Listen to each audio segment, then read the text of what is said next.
मित्रांनो नमस्कार, मी होमदेव कोसुमशिले आणि आपण पाहतात झाडीपट्टीतलं यूट्यूब चॅनल. मित्रांनो, झाडीपट्टीत गेल्या अनेक वर्षापासून मराठी सिनेसृष्टीचे स्टार येत असतात. यावर्षी म्हणजे मागच्या वर्षीपासून यावर्षी सुद्धा आपल्याकडे मकरंद सर आहेत. आपण त्यांच्याशी दिलखुलास गप्पा मारणार आहोत, झाडीपट्टीविषयी चर्चा करणार आहोत.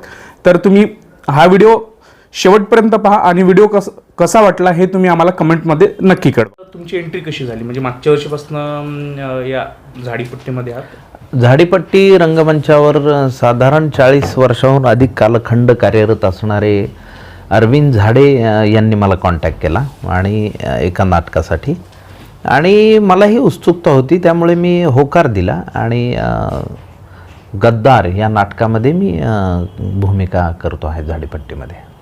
सर, गद्दारच्या आत्तापर्यंत किती नाटकं झाले? तसे गद्दारचे प्रयोग खूप झालेत, पण मी केलेले प्रयोग साधारण 20 ते 25च्या घरात असतील, म्हणजे मागच्या सीझन पासून आतापर्यंत. सर, मग झाडीपट्टी म्हणजे तिकडलं रंगमंच आणि झाडीपट्टीचं रंगमंच याच्यात काय वेगळं पण जाणवलं? वेगळेपणा असा आहे, एक तर हा सगळा शेतकरी रंगमंच आहे, म्हणजे साधारण पोळ्यापासून होळीपर्यंत कालखंड ह्या सगळ्या नाट्यसृष्टीचा आहे. म्हणजे 160 दिवसांचं टोटल शेड्यूल आहे. आणि मुळात कसं आहे की खरीपाची सुगी झाल्यानंतर हा हंगाम सुरू होतो आणि सगळ्यात महत्त्वाचं म्हणजे गावागावांमधनं खूप चांगला प्रतिसाद या नाटकांना मिळतो. दुसरं, नाटकं पूर्ण लांबीची आहेत, त्यामध्ये आशय घनता आहे, आशय पण वेगवेगळ्या पद्धतीनं मांडला जातो आणि मला वाटतं ही फार महत्त्वाची आणि चांगली गोष्ट आहे. आणि व्यावसायिक रंगमंच पुण्या मुंबईकडचा जो आहे तिथे साधारण आता 3 अंकावरून 2 अंकापर्यंत नाटक आलं आहे, त्याची लांबी 2 तास 2.5 तास इथपर्यंत झालेली आहे. पण हा रंगमंच खूप 6-7 तास एखादी नाट्यकलाकृती चालू राहते. आणि मला वाटतं वेगवेगळे जे प्रॉब्लेम्स आहेत, समस्या आहेत, त्याला हात घालणारी नाटकं. दुसरं, लाईव्ह संगीत हा एक वेगळा इथे महत्त्वाचा भाग आहे, कारण व्यावसायिक थिएटरमध्ये रेकॉर्डेड म्युझिक वापरलं जातं, पण इथे लाईव्ह म्युझिक वापरलं जातं. मला वाटतं ती एक वेगळेपणा असा मला जाणवला म्हणजे तिकडल्या आणि इकडल्या मंचामध्ये. सर,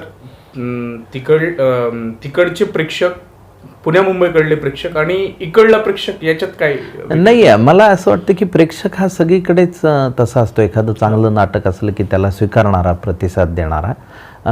त्यामुळे प्रेक्षकांमध्ये काही वेगळेपण नाही, कारण प्रेक्षकांना आपण चांगली गोष्ट दिली तर ते पाहायला उत्सुक असतात.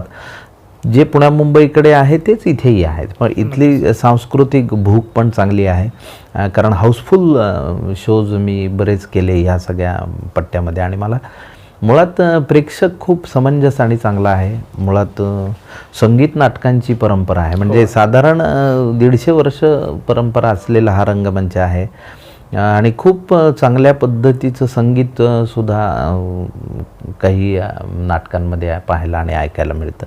तर मला वाटतं चांगलं वाईट हे सगळीकडे सापेक्ष आहे.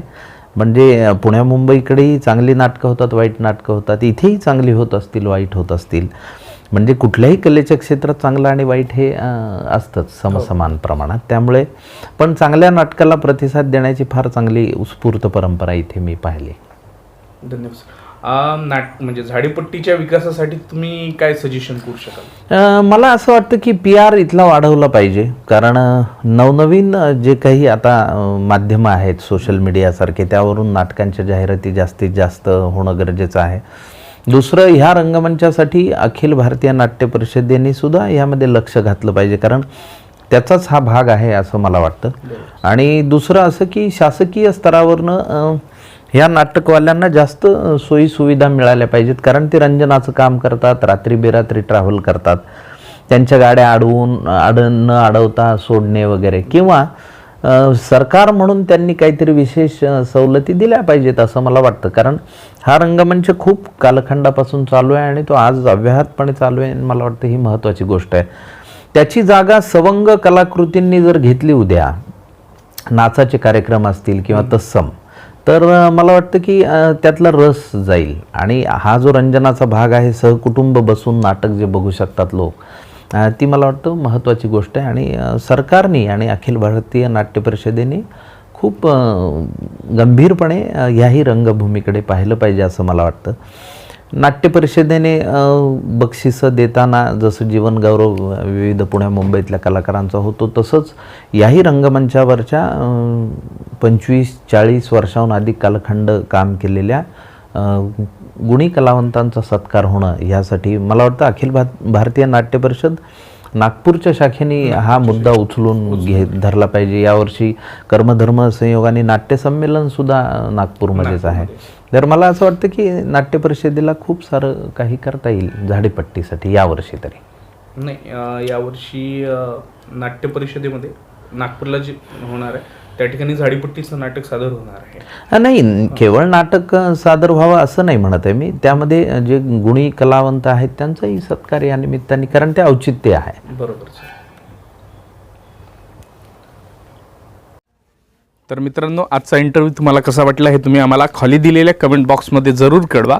आणि अशाच पद्धतीतले झाडीपट्टीतले नवनवीन व्हिडिओ पाहण्यासाठी, नवनवीन इंटरव्ह्यूज पाहण्यासाठी, नवीन गाणे ऐकण्यासाठी, नवीन गाणे पाहण्यासाठी आमच्या चॅनलला सबस्क्राईब करा आणि बेल आयकॉन दाबायला विसरू नका. बेल आयकॉन दाबल्याचा फायदा असा होईल, आम्ही जे जे नवनवीन व्हिडिओ यूट्यूबला अपलोड करू त्याचं नोटिफिकेशन सर्वात आधी तुम्हाला मिळेल.